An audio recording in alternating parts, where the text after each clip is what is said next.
자, 21장에 다윗은 노브로 가는데 이 노브는 엘리의 증손인 아히멜렉이 제사장으로 있던 성읍이었어요. 제사장의 성읍 노브입니다. 실로가 황폐하게 되고 나서 이 제사장 성읍이 실로에서 노브로 옮겨갔단 말이에요. 자, 그래서 이제 다윗이 제사장 아히멜렉에 이르는데 이제 3절 당신의 수중에 무엇이 있나이까? 떡 5덩이나 무엇이든 있는 대로 내 손에 주소서. 아마도 이 아히멜렉도요, 지금 이 다윗과 사울 사이에 일어나는 일을 잘 알았을 거예요. 잘 알았을 겁니다. 근데 이 아히멜렉은 의롭게 행동하거든요. 자, 제사장이 이 다윗에게 일반 떡은 없고 거룩한 진설병이 있다라고 이야기합니다. 거룩한 떡이 있다. 근데 원칙대로면은 이 거룩한 떡은 제사장만 먹을 수 있어요. 여기 잠깐 책갈피 해놓고 레위기 24장 자 8절부터 안식일마다 이 떡을 여호와 앞에서 항상 진설할지니 이는 이스라엘 자손을 위한 것이요 영원한 언약이니라. 이 떡은 아론과 그의 자손에게 돌리고 그들은 그것을 거룩한 곳에서 먹을지니 이는 여호와의 화제 중 그들에게 돌리는 것으로서 지극히 거룩함이라. 이는 영원한 규례니라. 영원한 규례가 이러한데 이 떡은 아론과 그의 자손들만 먹을 수 있다는 거예요. 자, 근데 이 아히멜렉이 이렇게 말해요. 보통 떡은 없는데 이 거룩한 떡만 있으니 다윗의 동료들이 여자를 가까이 안 했으면 줄이라. 여자를 가까이 안 했으면 줄이라 라고 얘기하는 거예요. 자, 그래서 이제 하루 정도가 아니라 우리는 이미 3일이나 여자를 가까이 하지 아니하였다. 그러니까 우리 중에는 부정한 자는 없다는 거예요. 그러니까 이 아히멜렉은요, 원래는 이 떡을 제사장만 먹어야 되거든요. 근데 레위 사람만 먹어야 되는데 이거를 좀 더 확대한 겁니다. 원래는 일반 사람 먹을 수 없어요. 근데 일반 사람이지만 먹어야 되는 시점에 부정하지 않은 사람, 그러니까 부정한 일을 하지 않은 사람은 먹을 수 있다. 먹게 해주겠다는 거예요. 그럼 지금 이 아히멜렉이 우리가 이제 고민할 게 있는데 율법을 범한 거냐라는 질문을 던질 수가 있거든요. 근데 지금 이 소년들이 도피 중이라서 아주 기진맥진하단 말이에요. 그러면 율법을 지키느라고 이 죽음의 앞에 있는 사람들을 도와주지 않는 게 과연 그게 선한 걸까? 질문할 수 있거든요. 이 사람들을 도와주지 않는 게 선한 걸까? 아니면은 이 떡을 주어서 이들의 생명을 살게 하는 게 선한 걸까? 여기서 아히멜렉은 두 번째를 결정을 하거든요. 두 번째 결정을 합니다. 근데 또 어떤 사람들은 이게 뭐 율법을 범했고 아히멜렉이 죄인이다 뭐 이렇게 해석하는 사람도 있어요. 근데 중요한 건 예수님께서는 이것을 악하다고 평가하지 않으세요. 이 행동이 예수님에 의해서도 언급이 되거든요. 자, 어디 보냐면은 마가복음 2장입니다. 마가복음 2장 26절인데 이게 안식일 논쟁할 때 예수님께서 언급하신 거거든요. 자, 마가복음 2장 자 25절부터 다윗이 자기와 및 함께한 자들에게 먹을 것이 없어 시장할 때 아니라 알지 못하였느냐. 그가 아비아달 제사장 대제사장 때에 하나님의 전에 들어가서 제사장 외에는 먹어서는 안 되는 진설병을 먹고 함께한 자들에게도 주지 아니하였느냐라고 이야기하고 계시잖아요. 그러면서 또 이르시되 안식일이 사람을 위하여 있는 것이요 사람이 안식일을 위하여 있는 것이 아니니 이러므로 인자는 안식일에도 주인이니라 라고 말씀하시거든요. 다시 말하면은 사람이 먼저지 어떤 규례와 규칙이나 법칙이 먼저가 아니다라는 거예요. 그러니까 여호와께서 창조하신 생명이 위험할 때 어떤 원리 원칙을 어기는 것에 대해서 하나님께서 어떻게 생각하시느냐, 그거를 옳다고 보신다는 거죠. 그러니까 굶주린 자들에게 떡을 주는데 야, 이 떡밖에 없다. 근데 이거는 거룩한 떡이니까 줘서는 안 돼. 그래서 주지 않는 게 과연 선이냐 이거죠. 바리새인들이 와서 당신의 제자들이 안식일 날에 못할 짓을 합니다. 그랬더니 예수님께서 이렇게 말씀하시는 거예요. 다윗은 이런 일을 하지 않았느냐. 인자는 안식이라도 주인이다. 근데 많은 사람들이 어떤 규칙에 얽매여가지고 이웃을 돌보는 것보다 훨씬 더 규칙을 앞세울 때가 있어요. 자, 근데 또 하나, 어떤 사람들은요, 지금 보니까 제사장이 아히멜렉입니다. 아히멜렉인데 예수님께서는 마가복음 2장에서 눈여겨보신 분은 알겠지만 아비아달 대제사장이라고 이야기했어요. 그럼 아비아달은 누구냐? 이 아비아달은요, 아히멜렉의 아들입니다. 아히멜렉의 아들인데, 그럼 왜 예수님은 아히멜렉 때가 아니고 아비아달 때라고 말씀하셨을까? 과연 예수님은 성경을 잘 모르시는가? 성경 모순인가? 이런 질문을 우리가 할 수 있거든요. 그러면 예수님께서는 왜 아비아달이라고 했느냐? 이 아히멜렉이라는 사람은 성경에서 그다지 유명한 사람이 아닙니다. 아히멜렉은 유명한 사람이 아니에요. 아히멜렉은 이 다음 장에서 사울에 의하여 죽임당합니다. 별다른 대단한 일을 하지 않고 끝나요. 근데 아히멜렉의 아들이 아비아달이거든요. 이 사람은 다윗 때의 대제사장 역할을 감당을 해요.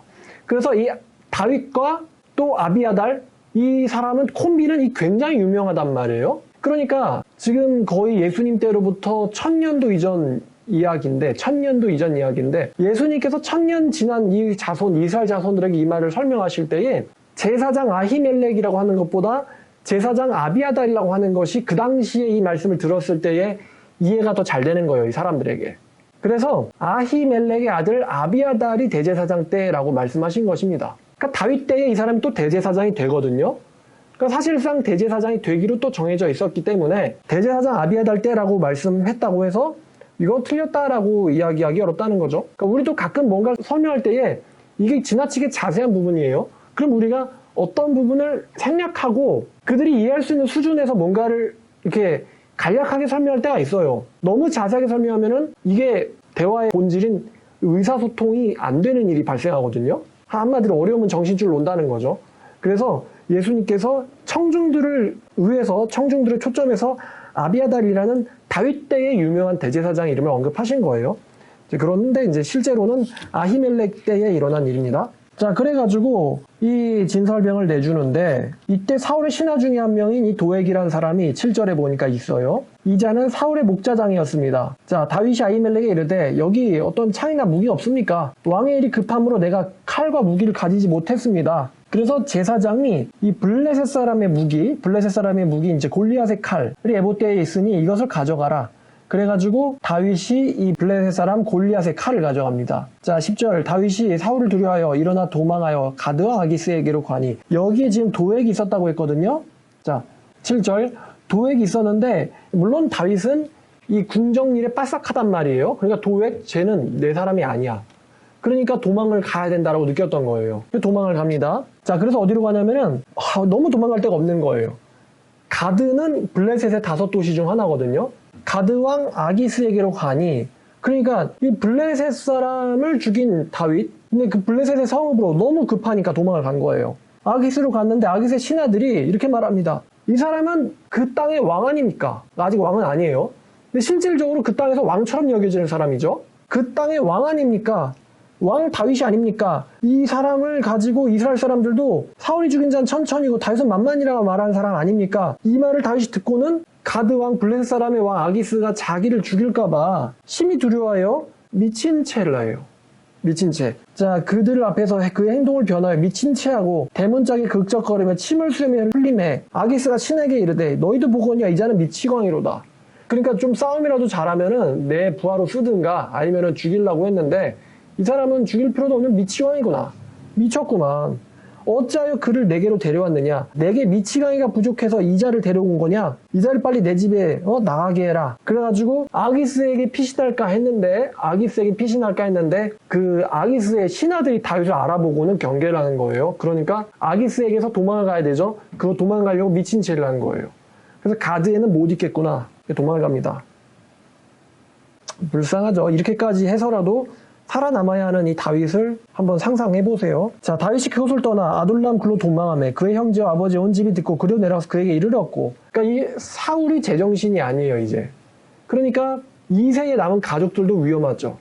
가족과 같이 도피를 하는데 환난당한 자, 모든 빚진 자, 마음이 원통한 자가 다 다윗에게로 모였다고 합니다. 그 모였으니 그들이 총 400명가량 됩니다. 근데 지금 이 다윗과 함께한 가족들이 누구누구인지는 잘 나와 있지 않아요. 근데 아마 이런 생각을 해보는데 룻이 있었지 않았을까라는 생각이 들어요. 룻은 누구예요? 룻의 아들이 오벳이고 오벳의 아들은 이새고 이새 아들이 다윗이에요. 그러니까 자기의 할머니거든요. 근데 이제 이런 사람들을 데리고 도망 다닐 수가 있느냐? 노년의 가족들을 데리고 도망 다닐 수 있느냐? 앞으로 다윗이 가야 될 길은 정말 아수라의 길이에요. 너무나 험난합니다. 광야에서 사막에서 도피 생활을 해야 돼요. 그래서 할 수 없이 3절에 다윗이 모압 미스베로 가서 모압 왕에게 부탁을 합니다. 하나님이 나를 위해 어떻게 하실지 내가 알기까지 내 부모를 당신들과 함께 있게 하기를 원합니다. 그래서 부모가 모압에서 이제 돌봄을 당해요. 자, 그래서 이제 6절에 보면 이제 사울이 또다시 이 군사를 소집하려고 합니다. 사울이 신하들에게 이제 막말을 하는 거예요. 야, 이 베냐민 사람들아 들어라. 이세 아들이 너희들에게 천부장 백부장을 주겠냐? 포도원을 주겠냐? 그러니까 사울이 이제 자기 사람들과 다윗 사람들을 딱 나누는 거죠. 야, 내가 너희에게 포도원과 천부장 백부장 자리를 주지 다윗이 너희에게 주겠냐? 그러니까 이제 이런 식으로 말하면서 자기 사람들을 이렇게 규합시키는 거예요. 자, 9절에 그때 에돔 사람 도액이라는 사람은 에돔 사람이에요. 이스라엘 사람이 아니에요. 자, 이 세 아들이 노베 왔을 때에 아히멜렉에게 왔었는데 아히멜렉이 그에게 여호와께도 물어보고 또 또 음식도 주고 블레셋 사람의 골리앗에 칼도 무기도 주던데요. 그래가지고 왕이 사람을 보내가지고 제사장 아히멜렉과 그의 온 집에 있는 제사장들을 부르매 그들이 다 왕께 이른지라. 자, 사울이 이르되 너 아히두베의 아들아 들으라. 대답하기를 내 주여 내가 여기 있나이다. 여전히 사울을 주라고 부릅니다.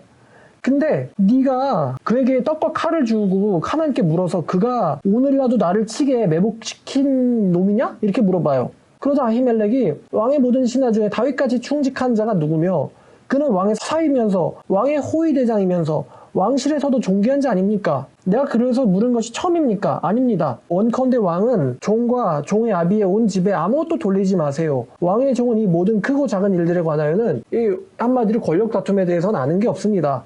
그랬더니 네가 반드시 죽을 것이며 너와 네 아비의 온 집이 그러하리라 하면서 좌우의 호위병들에게 죽여라라고 명령을 하는데 이 왕의 신하들이 죽이기를 싫어해요.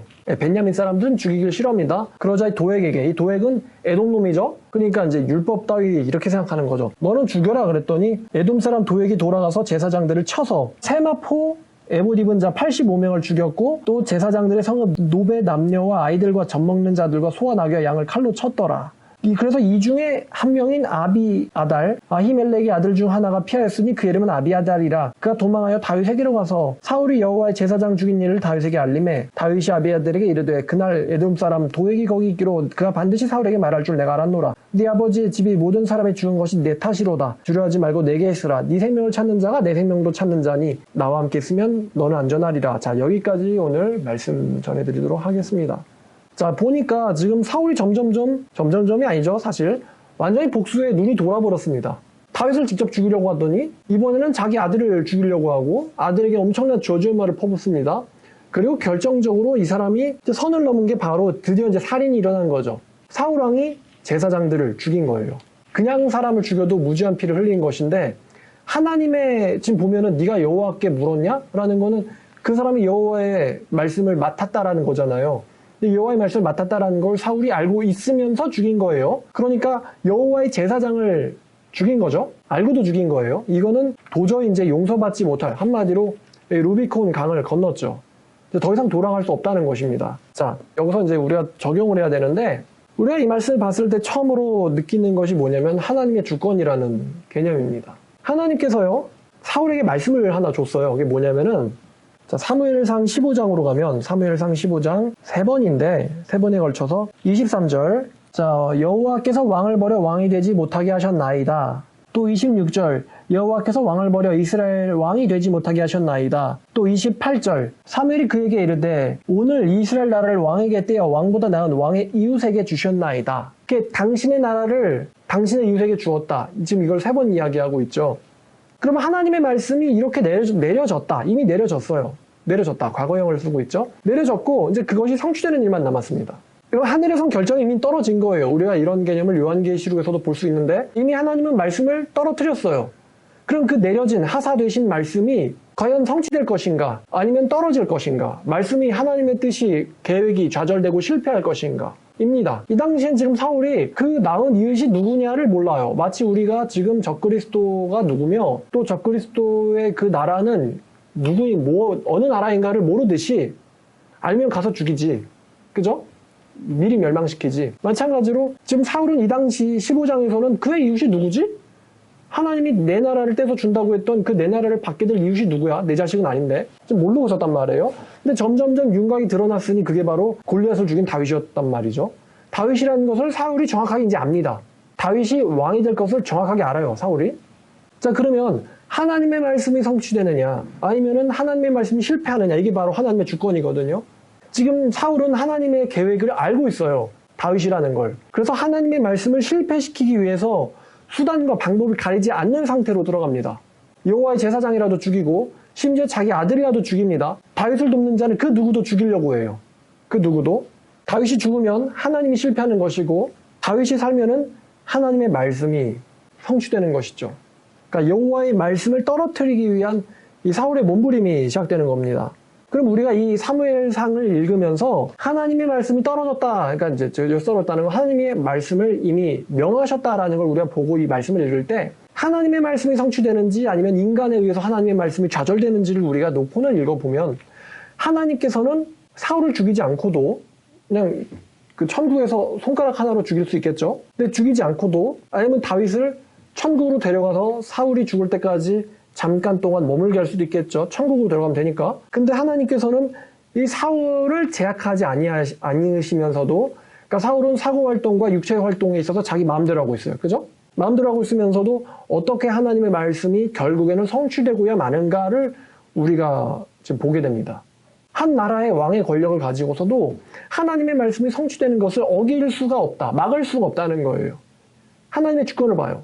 어떻게 하나님이 정하셨는데 인간들이 그것을 이제 과연 어떻게 성취되느냐. 인간들이 그것을 저지할 수 있느냐. 막을 수 없다는 거죠. 그럼 우리가 뭐 예정서를 배울 때 아니 하나님이 예정하셨으면은 뭐 아무것도 안 해도 아니면 뭐 어떻게 해도 뭐 이런 식으로 하나님의 예정하심에 대해서 인간들은 딴지를 많이 걸려고 해요. 그죠? 딴지를 많이 걸려고 해요. 근데 하나님이 다윗을 예정했단 말이에요. 차기 왕으로. 그리고 그 사실을 사울도 합니다. 그 사울이 그거를 어떻게든 저지하려고 모든 힘을 다하지만 결국 되지가 않아요. 자기 계획대로 돌아가지 않습니다. 왕의 권력을 가지고서도. 그러니까 하나님께서는 자기가 결심한 바를 끝끝내 이루신다는 거죠. 그리고 인간들은 하나님의 정하심을 결코 막을 수 없다는 거예요. 제가 보니까 이 하나님의 말씀, 하나님의 정하심을 막는 방법이 하나가 있는데 그것은 하나님이 그 뜻을 거둬들이시는 겁니다.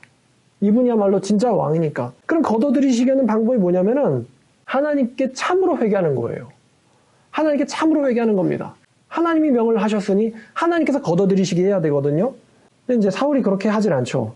우리가 이 사무엘상에서 하나님의 결정과 인간의 책임과 인간의 생각과 인간의 결정이 얼마나 이 조화롭게 이렇게 이루어져 나가는지를 우리가 봐요. 아무리 사람들이 진짜 발악을 하더라도 이루시는 분은 하나님이시구나. 이런 말이 있죠. 사람이 자기의 뜻을 계획할지라도 이루시는 분은 하나님이시니라 라는 말씀이 있습니다. 하나님께서는 결코 자기의 약속을 떨어뜨리지 않으심을 봐요.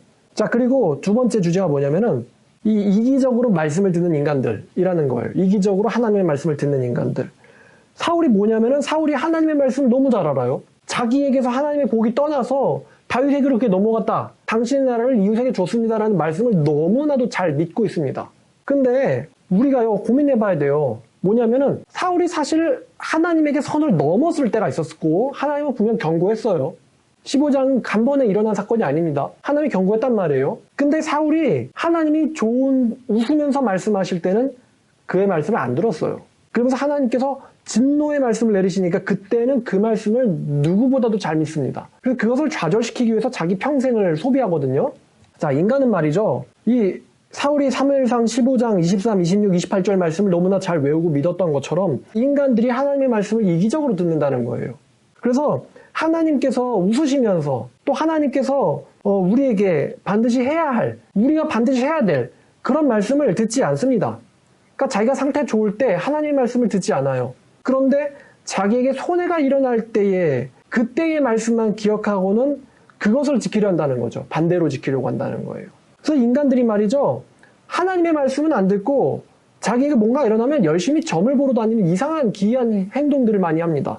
그러니까 신자들이 점 보는 것도 말도 안 되고 또 사람들이 얼마나 웃긴지 하나님께서 이거 하면 복을 주겠다. 이거에 대한 건 관심이 없어요. 그리고서는 거짓된 축복 아니면은 저주의 말씀에만 민감하다는 거예요. 인간들이 심지어 그렇죠. 너 이러면은 못 돼. 너 이러면 망해. 너 이제 끝났어. 이런 말에는 완전히 귀가 커져요. 근데 평상시에 그 사람이 해야 될 이 의무, 책임, 순종 여기에는 관심이 없다는 거예요. 인간들이. 그러면서 허황된 축복이나 저주의 말씀에만 귀가 확 커진단 말이죠. 그러니까 인간들이 하나님의 말씀을 지독하게 편식을 합니다. 편식해요. 말씀을 들을 때. 해야 될 건 안 듣고 하지 말아야 될 선을 잔뜩 넘긴 다음에 그 다음에 뭐가 잘못될 것 같으면 그때 가서 축복과 저주의 말씀만 쫓아다니는 거죠. 이게 어리석은 인간의 특징이에요. 아마 요즘 교인들도 그렇지 않을까라는 생각이 들어요. 평소에 잘하지. 하나님이 웃으실 때 잘하지 말이죠. 그래서 그 로마서의 말씀이 갑자기 떠오르는데 로마서 2장이죠. 3, 4절을 보니까 이런 일을 행하는 자를 판단하면서도 같은 일을 행하는 이자야. 너는 하나님의 심판을 피할 줄로 생각하느냐. 네가 하나님의 인자하심이 너를 인도하여 회개케 하심을 알지 못하여. 이게 딱 사울에게 주시는 말씀 아닙니까? 알지 못하여 하나님의 인자와 용납하심과 길이 참으심의 풍성함을 멸시하고 있는 것이냐. 평소에 잘하지. 다만 너의 거짓과 회개하지 아니하는 이 완고한 마음을 따라서 진노의 날 곧 하나님의 의로우신 심판이 나타나는 그날에 이 말 진노를 네게 쌓게 하는도다. 이 말이 딱 사울에게 적용된 거 아닙니까? 그러니까 사울이요, 그냥 죽으면 안 돼요. 이 사람이 지금 오늘 주제가 살인자가 된 사울이거든요. 이 사람이 자기가 무지한 자의 피를 흘렸기 때문에 이 무지한 자의 피를 도로 돌려 받게 된다라는 거에 대해서 이 사람이 알아야 된다는 거예요. 알아야 된다. 자, 그리고 또 하나, 이 사울이 알고 있는 게 하나가 있는데 그게 바로 다윗에 대해서인데, 이 다윗이요, 사울을 배신할 사람일까요? 여러분에게 물어보죠. 다윗이 사울을 배신할 사람일까요? 아니죠. 두 번째, 다윗이 사울을 죽일 사람일까요? 역시 아닙니다. 그러면 다윗을 가만히 내버려 둔다고 해도, 자기가 자기 손으로 다윗을 제거하지 않아도 사울과 요나단이 살아있는 이상 다윗은 왕이 될 수 있어요, 없어요? 왕이 될 수 없죠. 왜냐면 다윗은 배신할 놈이 아니거든. 모든 신하들도 말하고 있고 자기도 알고 있지만 다윗만큼 충직한 사람이 없어요. 그 사람만큼 신실하고 충성된 자가 어딥니까? 그 사람처럼 행동한 사람이 어딥니까? 이게 아히멜렉의 입을 통해서도 나온 이야기거든요. 다윗 같은 사람은 당신의 부하들 중에 없습니다. 그럼 자기랑 요나단이 건재한 이상은 왕권은 절대로 다윗에게 갈 수 없단 말이에요. 근데 이 사울이 하나님의 말씀 중에서 자기에게 임할 저주의 말씀에만 이 귀가 커졌다 그랬잖아요. 그러니까 하나님이 진짜 계셔? 그러면은 뭐 하나님이 어디 있어? 내가 가만히 있으면 내가 그냥 왕이지. 내 자식이 왕이지. 근데 지금 이 사울은 이상하게 하나님의 이 저주의 말씀에 귀가 확 커졌단 말이죠. 그러니까 다윗이 배신을 하지 않아도 하나님께서는 어떻게 해서도 자기의 말씀을 실현시키신다. 그러니까 이상한 식으로 하나님의 주권을 믿었어요. 어떻게 해서도 하나님은 자기의 말씀을 실현시키신다. 그래서 나나 요나단은 언젠간 죽게 될 것이고 왕좌는 결국에는 우리의 아들이나 자손이 아닌 다윗에게로 넘어갈 거다라는 거에 대해서 사울이 이상한 믿음을 갖고 있단 말이죠. 그리고는 이자가 해야 될 게, 하나님의 그 전능하심과 그 엄중하심을 알았으면은 회개를 해야 되는데 회개를 안 하고 제사장을 죽이는 선을 넘어간단 말이에요. 선을 넘어가요. 자, 이 세 번째 적용점이 뭐냐? 우리에게 적용점이 뭐냐면은 자기 직분을 소중히 해야 한다는 것입니다. 우리의 직분을 소중히 해야 된다. 하나님께서 처음에 이 사울 왕을 왕의 자리로 삼았어요. 왕의 자리로. 또 지금 여기 노베 이 제사장들이 죽임을 당하거든요. 근데 이게 하나님께서 엘리에게 한 말이 있어요. 엘리에게 뭐라고 말씀하셨냐면은 사무엘상 2장이죠. 2장. 사무엘상 2장 32, 33에서 이스라엘의 모든 복을 내리는 중에 너는 내 처소에 환난을 볼 것이요 네 집에는 영원토록 노인이 없을 것이며 내 제단에서 내가 끊어버리지 아니할 네 사람이 네 눈을 쇠장케 하고 네 마음을 슬프게 할 것이요 네 집에서 출산되는 모든 자는 젊어서 다 죽으리라. 하나님께서 엘리의 집에 대해서 저주를 명하셨거든요. 근데 지금 이 아히멜렉을 통해서 아히멜렉 때에 하나님께서 엘리의 집안에게 내리신 말씀이 성취되는 것을 우리가 보고 있고, 또 하나님께서 사무엘을 통해서 사울에게 하신 말씀도 성취가 지금 되려고 하는 과정을 보고 있습니다. 아직 사울과 요나단이 죽진 않았지만 결국 죽게 될 거라는 걸 우리는 이 이야기를 들으면서 암시를 이제 느낄 수가 있거든요. 그러니까 하나님께서 결국에는 말씀하신 걸 성취한단 말이에요. 엘리가 그 경고를 받고서도 받아들이지 않았고 사울 왕 역시 마찬가지였어요. 자, 우리는 자기 직분을 소중히 해야 된다는 거예요. 엘리가 다스릴 힘이 있었을 때, 또 사울이 다스릴 힘이 있었을 때, 뭔가를 한마디로 능력과 힘이 있었을 때 이것을 올바르게 주신 목적대로 잘 썼으면은 이런 저주가 내리지 않았을 거예요. 근데 힘이 있었을 때 이거를 한마디로 오용하고 남용하고 자기의 이득을 채우려고 하나님이 주신 힘을 마음대로 써버리니까 하나님이 그 자에게 주셨던 이 직분, 축복을 걷어가시는 거거든요. 걷어가셨어요. 그래서 제사장 집안의 이 대를 빨리 끊게 하셨고 이 사울의 집안을 끊어버리시기로 지금 작정하신 것입니다. 우리도 마찬가지예요. 우리가 힘이 있을 때 하나님께서 나에게 지금 주신 축복들이 있어요. 축복들이 있단 말이에요. 목사가 받는 목사의 축복이 있고, 또 사모가 받는 축복이 있고, 집사가 받는 축복이 있고, 평신도가 받는 축복이 있고, 내가 내 직장에서 내가 가진 힘이 있고, 내 직장에서 개인 사업자든 아니면 회사에서 일을 하든 힘이 있고요. 또 이제 궁극적으로 모든 사람이 다 갖고 있는 인권을 가진 인간으로서의 힘이 있습니다. 그럼 하나님이 힘을 주셨을 때 그 힘을 적절히 써야 되거든요. 하나님 말씀대로. 근데 자기 직분을 경솔히 여기니까 하나님께서 계속 두고 보시다가 그 직분을 뺏어버린 거예요. 우리가 그것을 지금 사울에게서 특히 볼 수 있어요. 어떻게 하나님께 왕권을 받은 사람이 부차하게 비참하게 타락을 하고 마지막엔 죽임까지 당하는지, 한 인간이 이렇게 망쳐져가는 과정을 우리가 봅니다. 하나님께서 그 자리를 뺏어가셨거든요. 이미 그 자리를 뺏어가셨다. 이제는 성취될 일만 남은 거죠. 그러니까 우리가 하나님께 받은 이 자리가 있단 말이에요. 자리가 있어요. 대통령의 자리든 무슨 자리든 자리가 있어요. 이 자리가 있을 때, 이 자리 위에 앉아있을 때 하나님께서 주신 그 자리를 소중하게 여겨야 돼요.